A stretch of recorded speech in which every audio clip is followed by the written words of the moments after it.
Good morning class 8। Welcome again. आज छुट्टियों के बाद मैं आप लोगों की पहली कक्षा ले रही हूँ बच्चों। और छुट्टियों में आपके पास बहुत सारा समर जो होम असाइनमेंट्स थे वो थे, तो आपने वो किए होंगे, काफ़ी व्यस्त रहे होंगे आप लोग। और थोड़ा बहुत इस बार तो मस्ती भी घर के अंदर की होगी, क्योंकि कहीं आप घूमने नहीं गए होंगे। इस बार कोई कहीं नहीं जा पाए हैं, घर के अंदर बंद हैं। और बच्चों, हमें लग रहा था कि शायद जुलाई में परिस्थितियाँ ठीक हो जाएंगी और कॉलेज खुलने की सिचुएशन हो जाएगी, तो ऐसा कुछ नहीं हुआ है। कोविड-19 के चलते ही हम अभी घर से ही पढ़ा रहे हैं और आप सब लोगों को इसी तरह से अपनी पढ़ाई को जारी रखना है। बिल्कुल भी आलस नहीं करोगे, जो भी पढ़ाया जा रहा है बच्चों उसको सीखो। और आज की कक्षा में मैं आपको पढ़ाने जा रही हूँ व्याकरण के अंतर्गत पत्र लेखन। तो पत्र लेखन बच्चों आपने 6 में भी हमने करवाया है, आपको 7th में भी करवाया है, और अब आप थोड़ा सा सीनियर हो गए हैं, तो हमारे पत्रों का स्टैंडर्ड भी थोड़ा अच्छा हो जाता है, थोड़ा बदल जाता है। जैसे आपने 6 में केवल प्रार्थना पत्र सीखे थे, 7th में फिर औपचारिक अनौपचारिक दोनों पत्र सीखे थे छोटे छोटे। तो आज आप पत्र दोनों प्रकार के अब सीखेंगे कक्षा में, औपचारिक और अनौपचारिक। तो सबसे पहले मैं आपको बताऊंगी कि हमें पत्र लेखन की क्या आवश्यकता है। तो बच्चों, कभी कभी हमें लगता है कि हमें केवल परीक्षा के लिए ज़रूरी है पत्र लिखना। नहीं, पत्र लेखन पूरे जीवन हमारे काम आता है। अभी आप मान लीजिए आप किसी स्पोर्ट्स में, एकेडमी में भाग लेना चाहते हैं, किसी स्विमिंग के लिए कहीं जाना चाहते हैं, तो आपको वहाँ एडमिशन लेना है, तो आपको एक फॉर्मेट में प्रार्थना पत्र लिखना होता है, आवेदन करना होता है।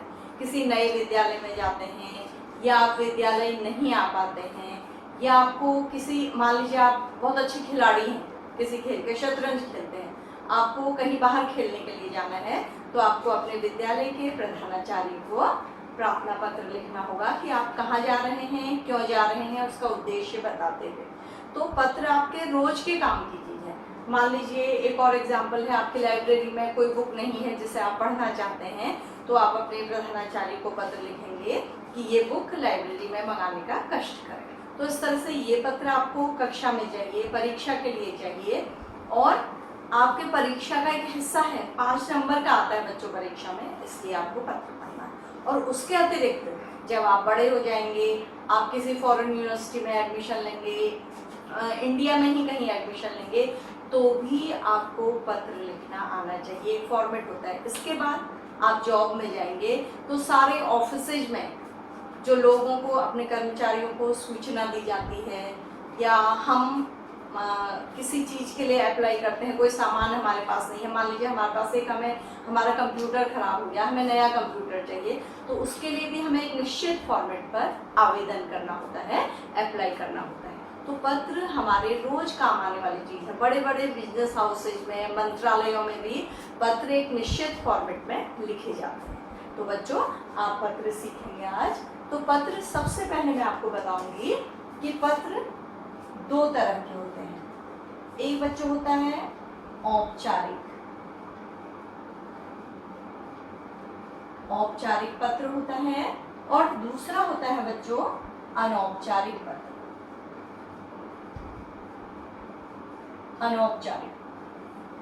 औपचारिक होता है फॉर्मल, जितने भी विद्यालय को पत्र लिखे जाते हैं, ऑफिस को पत्र लिखे जाते हैं, या मान लीजिए आपके घर में बिजली खराब हो गई है, पानी नहीं आया है, तो जो आप पत्र लिखेंगे वो सारे औपचारिक पत्र होते हैं। ठीक है? इसमें किसी तरह की घर की कोई बातें, या अपने परिवार की कोई बातें, या जिसको आप लिख रहे हैं उससे उसकी कुशल पूछना कुछ भी नहीं होता है। केवल सीमित शब्दों में अपनी बात कही जाती है। और अनौपचारिक पत्र होते हैं जो अपने रिश्तेदारों को, अपने मित्रों को, अपने घर के लोगों को लिखे जाते हैं। मे बी आप अपने छोटे भाई को, आप हॉस्टल चले जाते हैं, अपने छोटे भाई को पत्र लिखते हैं, तो वो औपचारिक पत्र नहीं होगा बच्चों। कौन सा पत्र होगा? अनौपचारिक पत्र होगा। उसमें आप घर के बारे में भी पूछेंगे, उसकी पढ़ाई के बारे में पूछेंगे, या उसकी आदतों के बारे में पूछेंगे, या उसको मान लीजिए आप पर्यावरण प्रेम का संदेश देना हो, तो ये सारे पत्र क्या होते हैं? अनौपचारिक पत्र होते हैं, जिनमें औपचारिकता नहीं होती है। ठीक है, तो इनमें संबोधन भी अलग तरह से होता है, इनका फॉर्मेट भी अलग तरह से होता है। फॉर्मेट का मतलब होता है बच्चों प्रारूप। एक निश्चित फॉर्मेट के अंतर्गत हम पत्र लिखते हैं। तो पहले हम पढ़ेंगे औपचारिक पत्र। औपचारिक पत्र मैंने आपको अभी पहले भी बताया था कि आपने 6 में भी पढ़ा है, 7 में भी पढ़ा है, जैसे प्रार्थना पत्र, आवेदन पत्र, और उससे आप 8th में आपके विद्यालय के प्रधानाचार्य के लिए अवकाश के लिए पत्र लिखो नहीं आएगा बच्चों। इससे थोड़ा एक स्टेप आगे आएगा कि जैसे कोई शिकायत पत्र आएगा, मान लीजिए आपके घर में पानी नहीं आ रहा है, तो उसकी शिकायत करने के लिए आपको पत्र लिखना होगा, या आपकी लाइब्रेरी में या आपकी प्रयोगशाला में कोई इक्विपमेंट्स नहीं है, उनके लिए आपको प्रधानाचार्य को पत्र लिखना होगा। इस तरह के पत्र आपके 8th क्लास में आते हैं। तो बच्चों हम आज सीखेंगे सबसे पहले औपचारिक पत्र। ठीक है, तो अनौपचारिक को हम अपनी अगली कक्षा में सीखेंगे। तो सबसे पहले बच्चों मैं आपको बताती हूँ कि औपचारिक पत्र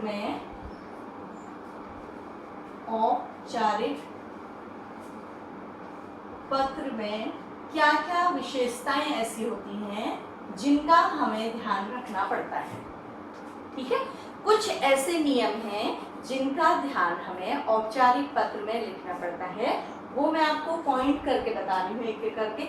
इसे आपको लिखना नहीं है, केवल समझना है ताकि आपको ये चीजें याद रहें। तो सबसे पहले बच्चों आपकी जो हिंदी भाषा है वो शुद्ध होनी चाहिए, शुद्ध हिंदी। ठीक है, अब शुद्ध हिंदी का मतलब क्या है? शुद्ध हिंदी का ये मतलब नहीं है कि आपकी हिंदी कठिन हो, आपकी हिंदी की स्पेलिंग मिस्टेक्स उसमें ना हो। आप गलत लिखते हैं कई बार, जैसे सबसे गलत लिखा जाने वाला जो शब्द है पत्र में, औपचारिक पत्र में, वो है स्वास्थ्य। स्वास्थ्य लिखते हैं आप लोग, लिखा जाता है स्वास्थ्य, ये सही, इसे हमेशा गलत लिखते हैं। और कई बच्चे तो बुखार को भी पता क्या लिखते हैं, बुखार। तो ये नहीं करना है आपको, अपनी हिंदी को शुद्ध लिखना है। और दूसरा, जब आप हिंदी सब्जेक्ट में पत्र लिख रहे हैं बच्चों, तो अंग्रेजी के शब्दों का प्रयोग नहीं करना है। कई बार बच्चे अपना नाम या जो ऊपर लिखा जाता है सेवा में, उसको इंग्लिश में लिख देते हैं, टू द प्रिंसिपल लिख देते हैं, तो वो नहीं करना है, आपको शुद्ध हिंदी में लिखना है।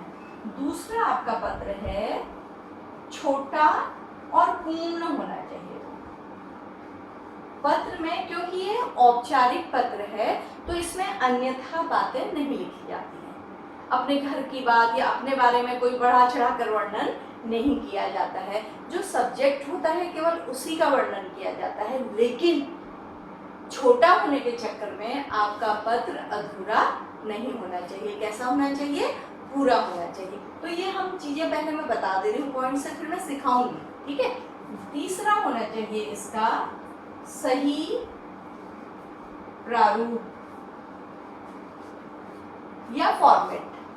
ठीक है, प्रारूप का मतलब है कि पत्र का एक निश्चित ढांचा होता है। ठीक है, जैसे मान लीजिए हम एक फ्लोरल डिजाइन कोई बना रहे हैं, तो उसके लिए पहले हम नाप के क्या बना लेते हैं, ढांचा बना लेते हैं। तो बच्चों बिल्कुल ऐसा ही पत्र में भी होता है, उसका एक निश्चित फॉर्मेट होता है कि पहले हम जिसको लिख रहे हैं उसका नाम आता है, उसका पद आता है, फिर विषय आता है, फिर जो हमने विस्तार देना है विषय को वो आता है, फिर आपका अपना नाम आता है और धन्यवाद लिखा जाता है, दिनांक लिखा जाता है।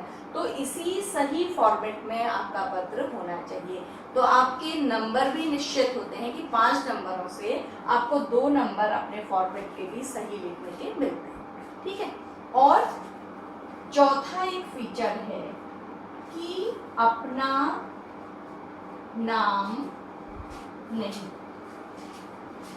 बच्चों परीक्षा में जो हम पत्र लिखते हैं उसमें अपना नाम नहीं लिखा जाता है, केवल परीक्षा। अगर हम घर से कोई पत्र लिख रहे हैं किसी ऑफिस को, या घर से आप विद्यालय को पत्र लिख रहे हैं, आप उसमें नाम लिखेंगे, लेकिन जब आप परीक्षा में पत्र लिखते हैं तो उसमें आपका नाम नहीं होता है। तो इसका कारण क्या है कि जब आप 10th क्लास में जाते हैं, बोर्ड होता है, तो आपको कॉपी में अपना नाम नहीं लिखना होता है, केवल रोल नंबर लिखना होता है। तो इसलिए आप अंदर पत्र में भी अपना नाम नहीं लिखते हैं। तो इसकी आदत आपको छोटे क्लासेस से ही डाली जाती है। तो आपको पत्र में अपना नाम नहीं लिख के क्या लिखना होता है, क ख ग, या इंग्लिश में आप लिखते होंगे ABCD, जो भी लिखते होंगे अपना नाम नहीं लिखेंगे। ठीक है। अब आपका 5वां फीचर है सही व स्पष्ट कारण। आप जब अपना औपचारिक पत्र लिख रहे हैं, जिस वजह से लिख रहे हैं और जो चीज पूरा करवाने के लिए लिख रहे हैं, वो दोनों चीजें सही होंगी और क्लियर होंगी, स्पष्ट होंगी, ताकि आप जिसको लिख रहे हैं उसको क्या आ जाए, समझ में आ जाए। ठीक है, ये आपको समझ में आ रहा है ना। कई बार बच्चे क्या करते हैं, जैसे बिल्कुल सही मैं आपको वाक्य बता रही हूँ कि आप लिखते हैं कि आप किसी गंभीर बीमारी के कारण विद्यालय नहीं आ पा रहे हैं, और आप जब हम घर जाते हैं या कहीं जाते हैं या मार्केट में जाते हैं, मॉल में जाते हैं, तो आप वहां घूम रहे होते हैं, तो आपने सही कारण नहीं लिखा होता है।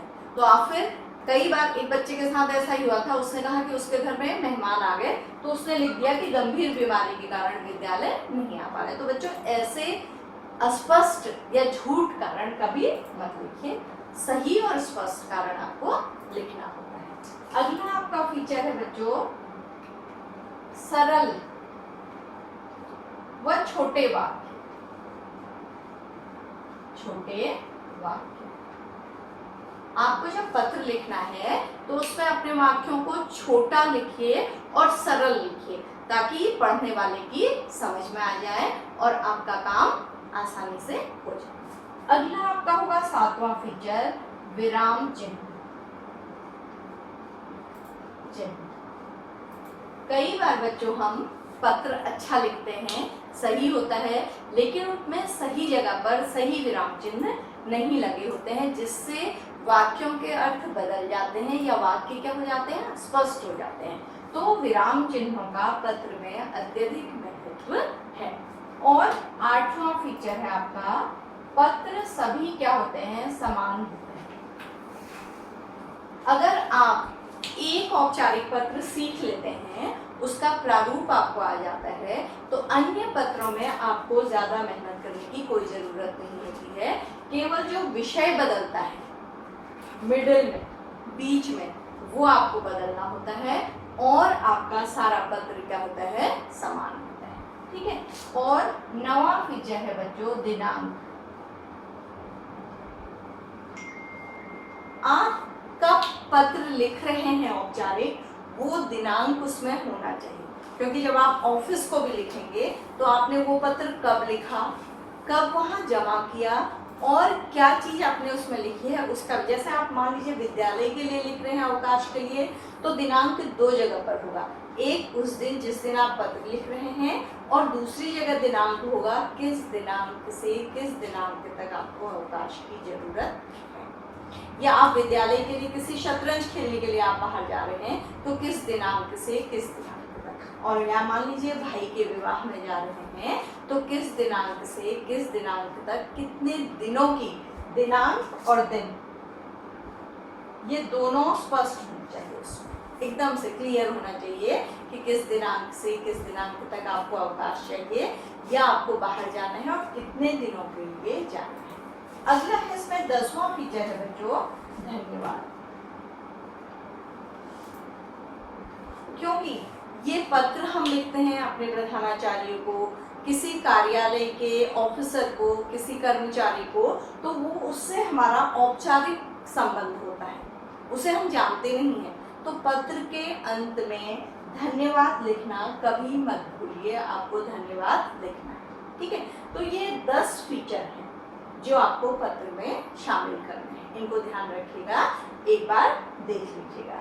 ये आपकी क्लास में भी मैंने लिख कर भेजा है, ये आपको कॉपी में नहीं करना है, लेकिन इनको पढ़ना है और इनको दिमाग में याद रखना है, फ्रेम कर लेना है कि ये चीजें हमें अपने पत्र में शामिल करनी है। तो बच्चों ये वो बिंदु थे जो हमें अपने पत्र में शामिल करने हैं।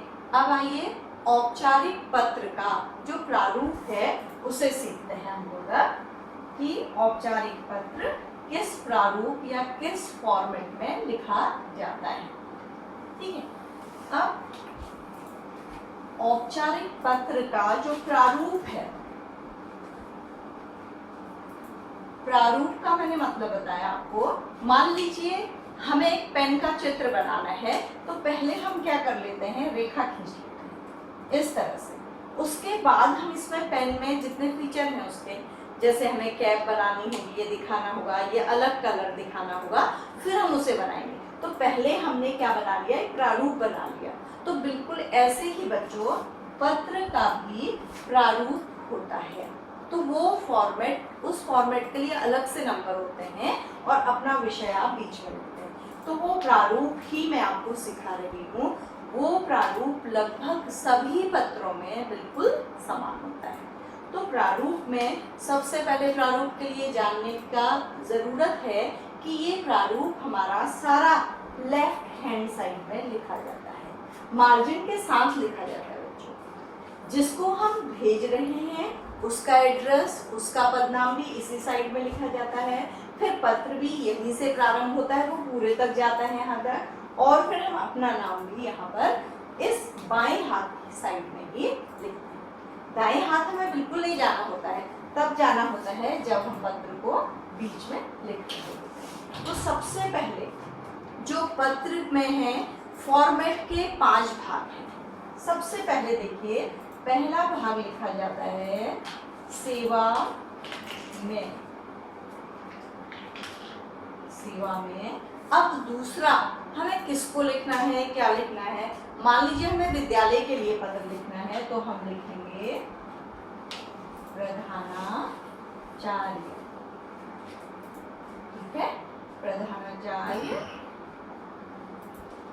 मॉन्टफोर्ट इंटर कॉलेज महानगर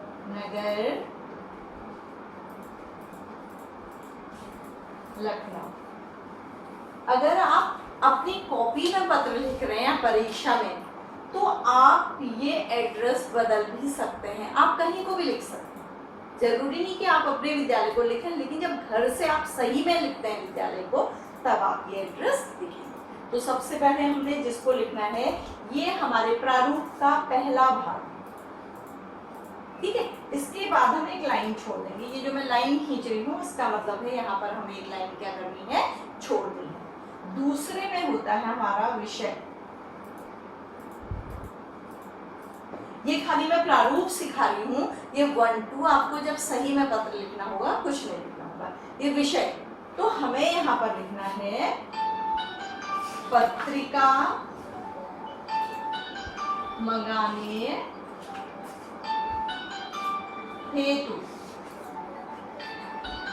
मतलब किसी पत्रिका को आपको मंगाना है लाइब्रेरी में, तो इसके लिए आप पत्र लिख रहे हैं, तो विषय को दूसरे नंबर में आप विषय को यहाँ पर लिख देंगे।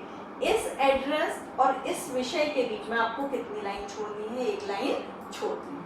ठीक है, फिर आपको एक लाइन और छोड़नी है। उसके बाद आपका तीसरा जो फीचर होता है, वो होता है शिष्टाचार या संबोधन। वो होता है महोदय। ये बच्चों मैं फिर बता रही हूँ, 1, 2, 3 में आपको समझाने के लिए कर रही हूँ कि आपके प्रारूप के कितने भाग हैं। ये आपको अपनी कॉपी में पत्र लिखते समय प्रयोग नहीं करना है। तो महोदय, क्योंकि हम जिसको भी लिखते हैं उससे हमारा फॉर्मल रिलेशन है। ठीक है, उसको हम प्रणाम, सादर प्रणाम या नमस्ते या प्यार कुछ भी नहीं लिखते हैं, महोदय, और सीधे से अपना क्या शुरू कर देते हैं, पत्र शुरू कर देते हैं। फिर हमारा चौथे में होता है बच्चों हमारा विषय का विस्तार। यहाँ पर हमें महोदय, सविनय निवेदन इस प्रकार है कि वो लिखना होता है। ठीक है, पूरा विषय लिखना होता है कि हमें क्या जरूरत है, क्या चाहिए। जैसे मान लीजिए मैं बता रही हूँ पत्रिका मंगाने हेतु, तो आप महोदय सविनय निवेदन इस प्रकार है कि मैं आपके विद्यालय में कक्षा 8 का छात्र हूँ। मुझे हिंदी विषय में कहानियाँ पढ़ना अच्छा लगता है। तो जो बाल भारती पत्रिका है हिंदी की, उसमें अच्छी अच्छी कहानियाँ प्रकाशित होती हैं। इसलिए आपसे अनुरोध है कि पुस्तकालय में बाल भारती पत्रिका मंगाने का कष्ट करें, ताकि छात्र उस पत्रिका से कहानियों को पढ़कर लाभान्वित हो सकें या लाभ उठा सकें। ठीक है, आशा है कि महोदय इस पत्रिका को मंगाने का कष्ट करेंगे। यहाँ पर आपकी बात समाप्त हो जाती है। फिर आपको लिखना होता है धन्यवाद। लास्ट में जब आपका पत्र इस तरह से पूरा हो जाता है तो 5वां आपका फीचर होता है धन्यवाद, धन्यवाद। और फिर आपका, ये आपको पता नहीं दिख रहा है या नहीं दिख रहा है, मैं इसको थोड़ा कम दिख रहा होगा तो मैं बोल रही हूँ, उसको सुन लीजिएगा। आपका आज्ञाकारी शिष्य, या गर्ल्स जो लिखेंगी वो लिखेंगी आपकी आज्ञाकारिणी शिष्या। और यहाँ पर क्या लिखना है आपको, अ ब स और फिर कक्षा 8 और सबसे नीचे क्या लिखना होगा, दिनांक आपको लिखना होगा। तो ये आपका औपचारिक पत्र का प्रारूप हो गया है, जिसके 5 भाग हैं। बच्चों याद रखिएगा कि ये आपके 5 नंबर का आता है और इसके प्रारूप को मैंने आपकी सरलता के लिए कितने भागों में बांट दिया, 5 भागों में बांट दिया। तो ये आपके औपचारिक पत्र का पूरा प्रारूप बिल्कुल ऐसा ही होगा, बस आपका क्या बदलेगा, विषय बदलेगा। मान लीजिए बिजली सुधार के लिए है तो आप यहाँ पर लिखेंगे बिजली की शिकायत हेतु। मान लीजिए आपके घर में बिजली नहीं आ रही है तो ये एड्रेस भी क्या हो जाएगा, बदल जाएगा। तब आप प्रधानाचार्य को नहीं लिखेंगे, तब आप किसको लिखेंगे बच्चों, विद्युत विभाग को पत्र लिखेंगे। ठीक है, तो आपका ये बदलेगा। अगर सब्जेक्ट बदला तो उसके अकॉर्डिंग ये बदलेगा, विषय बदलेगा, महोदय हमेशा रहेगा और विषय विस्तार भी बदलेगा, क्योंकि जो आपको विषय लेना होगा उसके अकॉर्डिंग आपको अपना पत्र लिखना होगा। और धन्यवाद हमेशा रहेगा और आपका आज्ञाकारी शिष्य। इसके बदले आपका आज्ञाकारी शिष्य भी आपको बड़ा लगता है तो आप एक शब्द और लिख सकते हैं, भवदीय। ये भी लिखा जाता है बच्चों। और गर्ल्स लिख सकती हैं भवदीया। आपका आज्ञाकारी शिष्य या आपकी आज्ञाकारिणी शिष्या लिखने की कोई जरूरत नहीं है अगर आप इस शब्द का प्रयोग करते हैं। कहाँ पर आपको करना होगा, यहाँ पर।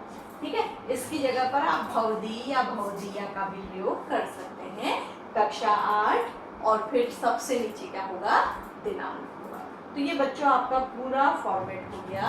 और आज आपकी कक्षा में मैंने आपको पत्र एक लिख कर भेजा है, जिसमें बिजली विभाग से आपके आसपास बिजली व्यवस्था खराब होने के लिए शिकायत पत्र लिखा गया है। तो ये बहुत तरह के पत्र हैं जिनको आप इसी फॉर्मेट में लिख सकते हैं। आपकी परीक्षा के लिए तो महत्वपूर्ण है ही, लेकिन आपको सीखने के लिए भी महत्वपूर्ण है। जब आपको ईमेल भी किसी को लिखना होगा तो उसका भी एक फॉर्मेट होगा, उसमें भी ये काम आ सकता है। और अंग्रेजी और हिंदी में भी सीबीएसई में अब लगभग एक सा प्रारूप हो गया है पत्र का, जिसमें सारे एड्रेस सब कुछ कहाँ से शुरू किया जाता है, बाएं हाथ की तरफ से शुरू किया जाता है। केवल विषय आपका यहाँ तक जाता है और चीजें आपकी यहीं पर क्या हो जाती हैं, समाप्त हो जाती हैं। तो बच्चों ये हमारा औपचारिक पत्र का प्रारूप है। आज का कक्षा में आपको जो लिखित काम करना है वो है, एक पत्र लिखकर मैंने भेज दिया है, नमूना पत्र, वो लिखना है। और उसके अतिरिक्त एक प्रश्न आपको दिया होगा कि मुझे वो प्रश्न याद नहीं है, आपकी कक्षा में भेजा है, उसको देखिएगा, वो आपको गृह कार्य करना है। तो उस पत्र को आप ऊपर के फॉर्मेट पर ही लिखिएगा। और उसके साथ आपके लिए फॉर्मेट भी भेजा है, लेकिन फॉर्मेट या इसकी जो विशेषताएं बताई मैंने पत्र की वो कॉपी में नहीं लिखनी।